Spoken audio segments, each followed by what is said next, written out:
Scott Ling from SustainHealth Academy. Today we are here in Melbourne, Chinatown. I'm so happy we bring Dr Michael Chung back from Canada to do Tung Acupuncture human level workshop in Melbourne.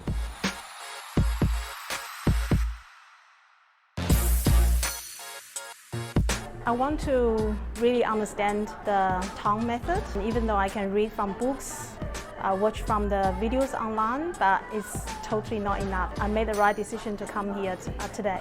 I've just been using Tung acupuncture in my clinic and I've been getting some really good results, but I don't really fully understand the whole system. That's why coming to seminar really opened up a lot of perspective and helped me out with some of the concepts. So I want to sharpen my skill and come to know the master and the colleagues. Actively invest in yourself to go into a workshop where you are getting it from a superstar of a Tung practitioner, direct disciple of Dr Wei-Chieh Young. In this system, we're putting them distally and having a lot better results, which is what I'm finding in the clinic, and clients are loving it with the instant feedback. I think the different depth of the needling, like the 3 levels, is very good. Like the common point that people really use is like link with dabai.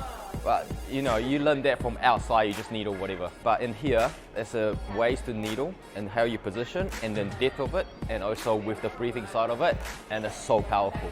So even I, a couple times, was standing up and then taking photos, and then the students were laughing and be like, oh, I thought you were his disciple, you should know. And they'd be like, oh no, this is the first time, completely new information to me.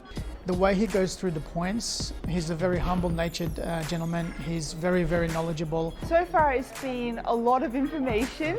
And I put those Tung spoon in and the result is voila.